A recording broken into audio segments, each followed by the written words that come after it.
السلام علیکم۔ آج میں آپ کو جو کہانی سنانے جا رہی ہوں اس کا نام ہے ڈھانچوں کی بستی۔ علیان کے والد کا مصر میں کاروبار تھا۔ وہ کاروبار کے سلسلے میں مصر جاتے تو مہینہ دو مہینہ مصر کے دارالحکومت قاہرہ میں قیام کرتے، جہاں انہوں نے اپنا گھر بنا رکھا تھا اور اس میں وہ تنہا رہتے تھے۔ گھر کے کام کاج اور کھانے پکانے کے لیے انہوں نے 2 ملازم رکھے ہوئے تھے۔ علیان اپنی ماں کے ساتھ کراچی میں رہتا تھا۔ اسکولوں میں موسم گرما کی چھٹیوں میں اس کے والد عادل انہیں اپنے ساتھ قاہرہ لے جاتے تھے۔ علیان کو 9 عمری سے ہی آثار قدیمہ اور تاریخی عمارتیں دیکھنے کا شوق تھا۔ اس مرتبہ میٹرک کے امتحان کے بعد علیان فارغ ہوا تو عادل انہیں اپنے ساتھ قاہرہ لایا۔ علیان روزانہ سیر و تفریح کرنے نکل جاتا اور شام کو واپس گھر آ جاتا۔ رات کو وہ تاریخی کتابوں کا مطالعہ کرتا تھا۔ ایک دن ایک بک اسٹال سے اس نے اہرام مصر سے متعلق معلوماتی اور تاریخی کتاب خریدی۔ اس میں اہرام مصر کے بارے میں پڑھا تو اسے شوق ہوا کہ اہرام مصر کی سیر کریں۔ اس نے اپنے والد عادل سے اپنی اس خواہش کا اظہار کیا۔ عادل اس کی کبھی کوئی فرمائش رد نہیں کرتا تھا، کیونکہ علیان اس کا واحد بیٹا تھا۔ چنانچہ اس نے علیان کو اہرام دیکھنے کی اجازت دے دی۔ پھر اس نے علیان کو سمجھایا، دیکھو بیٹا، اب تم نوجوان ہو، اس لیے میں نے تمہیں وہاں جانے سے نہیں روکا، لیکن اس سفر کے دوران اپنی حفاظت کرنا اور کوئی ایسا قدم مت اٹھانا جو تمہارے لیے نقصان دہ ثابت ہو۔ میں تمہارے لیے ایک تجربہ کار گائیڈ کا انتظام کر دیتا ہوں جو تمہارے سفر کے دوران رہنمائی کرے گا اور تمہیں اہرام کی سیر کرائے گا۔ اس رہنما کی پیروی کرنا اور اس کے مشورے پر عمل کرنا تم پر لازم ہوگا۔ اس سے مشورہ کیے بغیر کوئی قدم مت اٹھانا۔ دوسرے روز عادل نے گائیڈ کو بلوایا اور اس کا علیان سے تعارف کرایا۔ گائیڈ بوڑھا تھا، اس کی عمر 70 برس کے قریب تھی۔ اس کے سر کے بال کافی لمبے مگر سفید تھے۔ اس عمر میں بھی وہ کافی طاقتور اور پھرتیلا تھا۔ وہ مقامی یعنی مصری تھا، لیکن انگریزی اور اردو زبان میں بھی مہارت رکھتا تھا۔ وہ اہرام مصر اور اس کے قرب و جوار کے چپے چپے سے واقف تھا اور گزشتہ 45 سال سے سیاحوں کو اہرام مصر کی سیر کرانے کے سبب شہر میں مشہور تھا۔ عادل نے اسے 10,000 روپے بطور معاوضہ دیتے ہوئے کہا، علیان کو لے جانا، اس کی حفاظت کرنا اور بسلامت واپس لانا تمہارا فرض ہے۔ آپ بے فکر رہیں جناب، اگر اس کی حفاظت کے لیے مجھے اپنی جان بھی دینا پڑی تو دریغ نہیں کروں گا۔ گائیڈ نے کہا تو عادل مطمئن ہو گیا۔ گائیڈ کا نام یوسف تھا اور سفر کے لیے اس کے پاس اپنی ایک جیپ تھی۔ وہ اسی جیپ میں سیاحوں کو لے جایا کرتا تھا۔ جیپ میں پانی کا کولر بھی موجود تھا تاکہ سفر کے دوران کسی کو پیاس محسوس ہو تو پانی کے لیے کہیں رکنا نہ پڑے۔ علیان جیپ کی اگلی سیٹ پر بیٹھا۔ جیپ کے پچھلے حصے میں کھانے پینے کا سامان اور ایک خیمہ بھی تھا۔ یوسف نے خیمہ ساتھ لے جانے کی وجہ بیان کرتے ہوئے کہا، وہاں اہرام کی سیر کرنے والوں کا اتنا رش ہوتا ہے کہ بعض اوقات ہوٹلوں میں رہنے کے لیے کوئی کمرہ خالی نہیں ملتا، تو رات گزارنے کے لیے اہرام کے قریبی میدان میں خیمہ لگا کر اس میں سو جاتا ہے۔ کیا خیمہ کے بغیر کھلی جگہ پر نہیں سویا جا سکتا؟ علیان نے پوچھا تو یوسف ہنس دیا۔ سامان کی حفاظت کے لیے خیمہ ضروری ہوتا ہے، ورنہ سونے کے دوران چور اچکے سامان چوری کر لیتے ہیں، یوسف نے بتایا۔ میں نے کتابوں میں پڑھا ہے کہ فرعونوں کے مقبروں میں ان کی روحیں بھی ہوتی ہیں جو رات کے وقت اہرام سے باہر گھومتی رہتی ہیں۔ کیا آپ نے کبھی کسی روح کو وہاں دیکھا ہے؟ علیان نے سوال کیا۔ اگر ایسا ہوتا تو لوگ ڈر کے مارے اہرام کی طرف کیسے جاتے؟ یوسف نے جیپ کی رفتار بڑھاتے ہوئے کہا۔ وہ شہر سے نکل کر اہرام مصر کے علاقے کی طرف سفر کر رہے تھے جو قاہرہ سے چند گھنٹوں کی مسافت پر تھا۔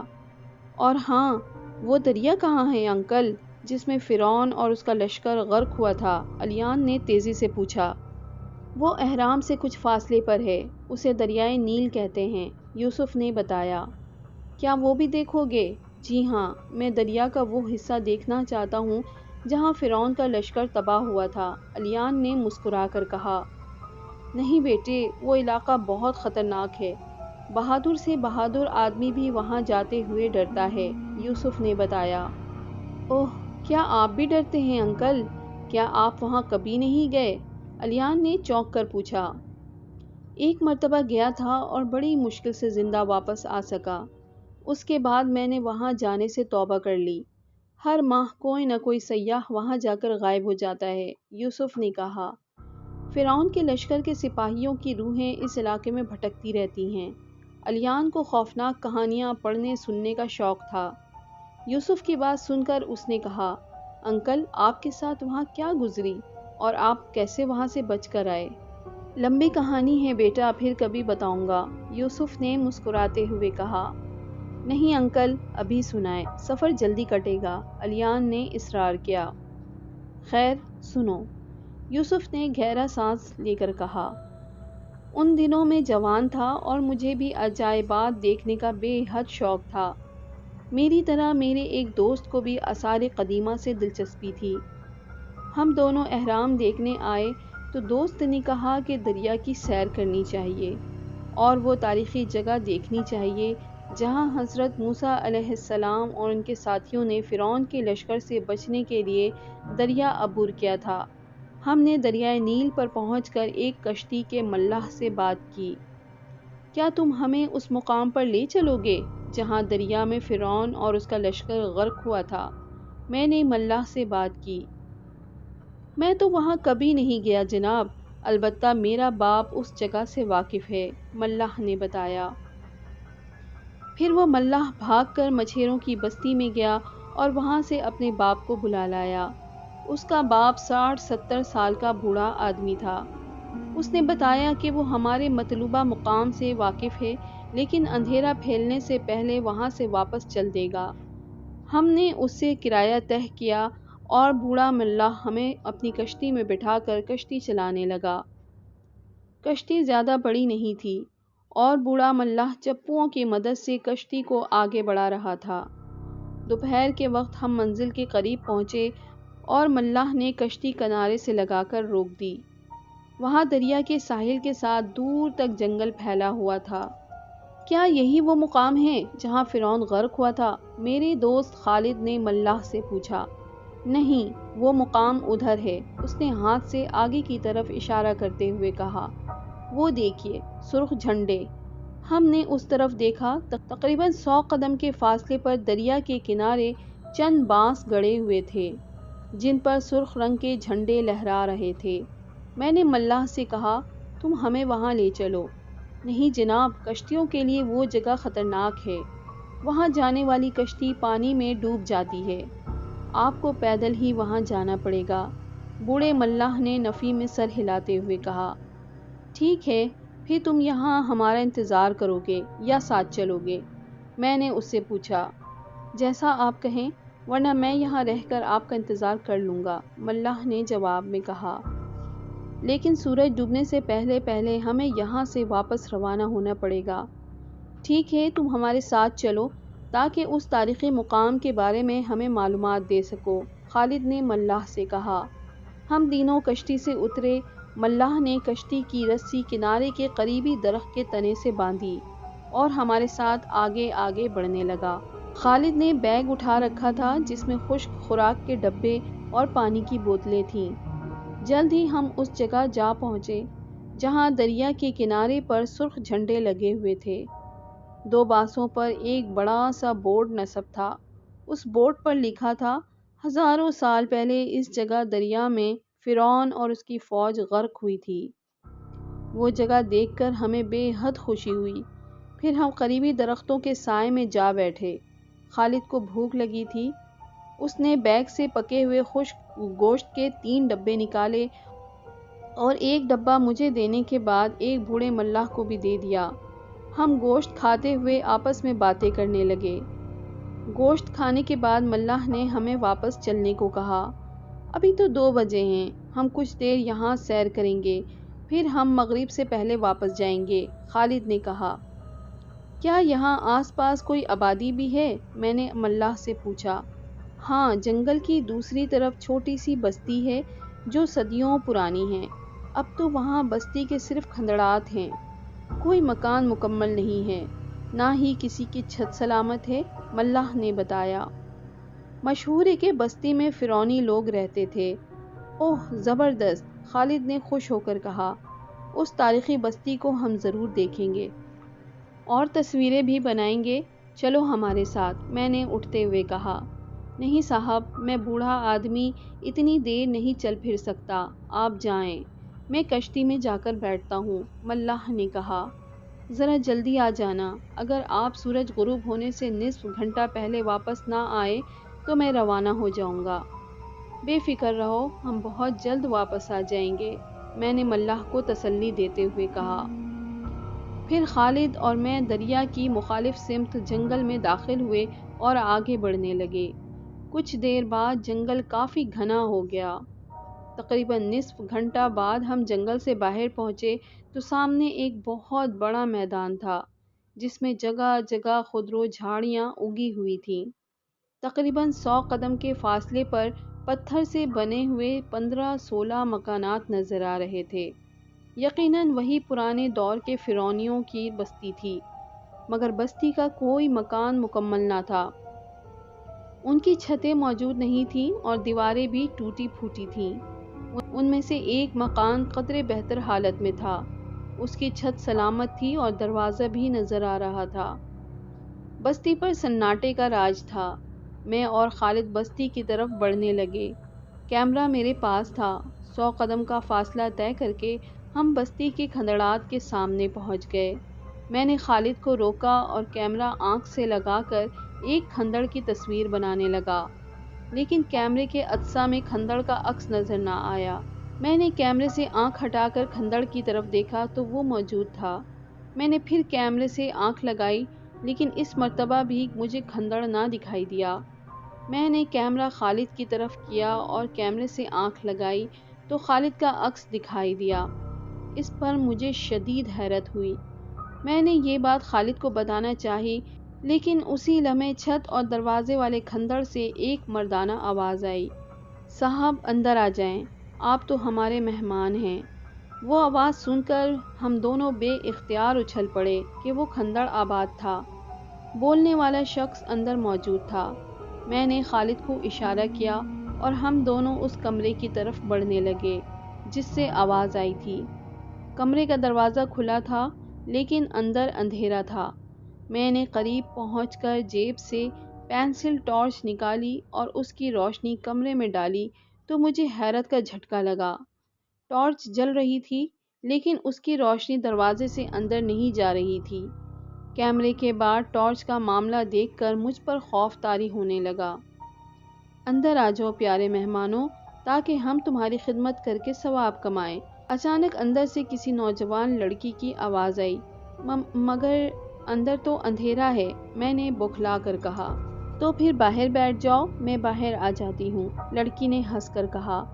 چنانچہ میں اور خالد پلٹ کر کمرے سے چند فٹ کے فاصلے پر بیٹھ گئے۔ ہماری نگاہیں کمرے کے دروازے پر مرکوز تھیں اور دل تیزی سے دھڑک رہے تھے۔ صوفیہ، تمہارے مہمان انتظار کر رہے ہیں، دفعتاً ہمارے عقب سے ایک مردانہ آواز بلند ہوئی۔ میں نے تیزی سے گردن موڑ کر پیچھے دیکھا تو خوف سے میری چیخ نکل گئی۔ خالد بھی خوف سے کانپنے لگا۔ ہمارے پیچھے 15-16 مردہ انسانوں کے ڈھانچے کھڑے تھے اور انہوں نے ہمیں گھیرا ہوا تھا۔ وہ نصف دائرے کی صورت میں ساتھ ساتھ کھڑے تھے اور ان کے درمیان ایک دراز قد ڈھانچہ کھڑا تھا۔ اس کا قد کم از کم 9 فٹ لمبا تھا اور اس کے دائیں ہاتھ کے پنجے میں ایک تلوار نما ہتھیار تھا۔ ان ڈھانچوں کو دیکھ کر میں نے اٹھنے کی کوشش کی۔ نہیں، آرام سے بیٹھے رہو، یہاں تمہیں کوئی تکلیف نہیں ہوگی یوسف بھائی، دراز قامت ڈھانچے نے تیزی سے سخت لہجے میں کہا اور میرے بدن سے پسینہ چھوٹنے لگا۔ تمہیں میرے نام کا کیسے پتہ چلا؟ میں نے خوف سے ہکلاتے ہوئے کہا۔ میں تو ازل سے تمہیں جانتا ہوں، کیونکہ ہم سب کی روحیں ایک ہی دن ایک ہی وقت پر تخلیق کی گئی تھیں، لیکن دنیا میں تم مجھ سے ہزاروں سال بعد آئے۔ اس ڈھانچے نے ہنس کر کہا، مگر تم ہو کون؟ میرے منہ سے بمشکل آواز نکلی، فرعون کے لشکر کا سپہ سالار طائق۔ ڈھانچے نے جواب میں کہا، یہ باقی سب میرے لشکر کے سپاہی ہیں۔ یہ سن کر دہشت کی شدت سے ہماری آنکھوں کے سامنے اندھیرا سا چھانے لگا، مگر اسی لمحے لڑکی کی آواز سنائی دی۔ میں نے دیکھا کہ ایک ڈھانچہ ہمارے قریب کھڑا تھا، اس کے دونوں ہاتھوں پر مٹی کے پیالے رکھے تھے۔ لو، اپنی پیاس بجھاؤ معزز مہمانوں، اس ڈھانچے کے منہ سے لڑکی کی آواز نکلی۔ پھر اس ڈھانچے نے خالد اور میرے آگے زمین پر پیالے رکھ دیے۔ ان پیالوں میں ارغوانی رنگ کا محلول تھا۔ مہمانوں، شربت پیو، جلدی کرو، سپہ سالار طائق کے ڈھانچے نے تحکمانہ لہجے میں کہا، اور میں پیالے کی طرف دیکھنے لگا۔ سپہ سالار ڈھانچے کا لہجہ اتنا خوفناک تھا کہ خالد نے سہم کر فوراً ہی اپنے پیالے کی طرف ہاتھ بڑھا دیا۔ اس نے پیالہ اٹھا لیا۔ یوسف، کیا تم نے نہیں سنا؟ سپہ سالار ڈھانچے نے غضبناک لہجے میں کہا، اور میں نے دہشت زدہ ہو کر فوراً ہی پیالہ اٹھا لیا۔ خالد نے جلدی سے پیالہ منہ سے لگایا اور شربت کا گھونٹ بھرا، مگر دوسرے ہی لمحے اس کے ہاتھ سے پیالہ گر گیا اور وہ تھوکنے لگا۔ میں نے بوکھلا کر اپنے پیالے میں جھانکا تو شربت میں سفید رنگ کے 1 انچ لمبے کیڑے کلبلا رہے تھے۔ میں نے بھی پیالہ پھینک دیا۔ خون، یہ خون ہے، خالد نے ابکائیاں لیتے ہوئے بمشکل کہا، اور ساتھ ہی اس نے قے کر دی۔ سپہ سالار کے لشکری ڈھانچے خالد کو قے کرتے دیکھ کر قہقہہ لگانے لگے۔ ان کے قہقہے اتنے خوفناک تھے کہ میں خوف کی شدت سے کانپنے لگا۔ مہمانوں کو بھنا ہوا گوشت پیش کرو، دفعتاً سپہ سالار ڈھانچے نے صوفیہ نامی لڑکی کے ڈھانچے کو حکم دیا۔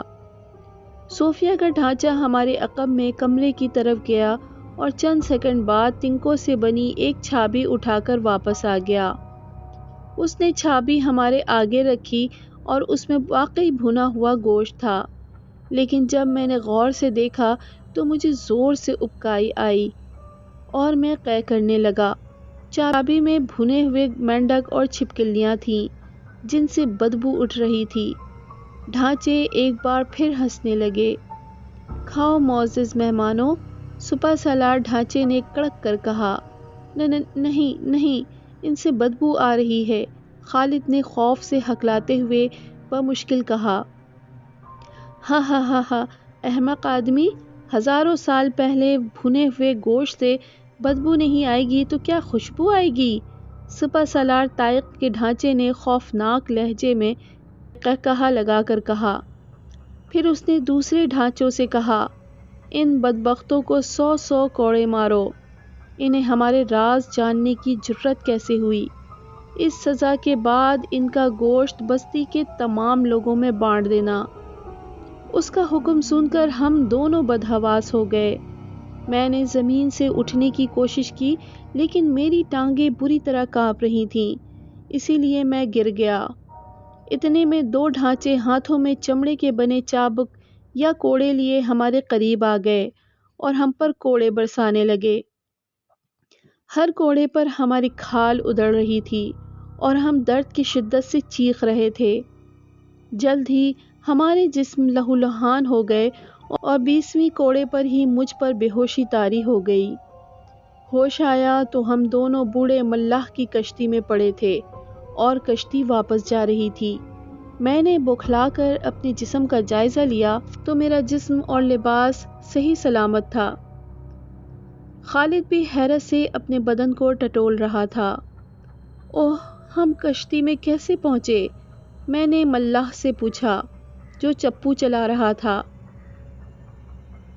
پتہ نہیں صاحب، میں تو آپ کا انتظار کرتے کرتے سو گیا تھا۔ مغرب سے 1 گھنٹہ پہلے میری آنکھ کھلی تو آپ یہاں سو رہے تھے۔ شکر ہے آپ جلدی لوٹ آئے، ملاح نے جواب دیا، اور ہم دونوں حیرت سے ایک دوسرے کا منہ دیکھنے لگے۔ خالد اور مجھے یقین تھا کہ ہم نے کوئی خواب نہیں دیکھا اور ہم پر جو کچھ گزری وہ کوئی وہم بھی نہ تھا، کیونکہ دو آدمیوں کو ایک ہی جیسا خواب نہیں آ سکتا۔ فرعونیوں نے ہمیں زندہ سلامت کشتی میں پہنچا دیا تھا، اور یہ واقعہ ہمارے لیے ایک طرح کی وارننگ تھی کہ ہم فرعونی دور کے راز جاننے کی آئندہ کوئی کوشش نہ کریں، ورنہ اگلی مرتبہ ہمیں ہلاک کر دیا جائے گا۔ یوسف نے خاموش ہو کر الیان کی طرف دیکھا تو الیان سیٹ پر بیٹھا خوف سے بری طرح کانپ رہا تھا۔ انکل انکل واپس چلو، میں احرام نہیں دیکھوں گا، الیان نے لرزتی ہوئی آواز میں کہا تو یوسف کو فکر ہوئی اور وہ جیپ موڑ کر واپس شہر کی طرف روانہ ہو گیا۔ اس واقعے کے بعد الیان کے دل میں احرام دیکھنے کی کبھی کوئی خواہش پیدا نہ ہوئی۔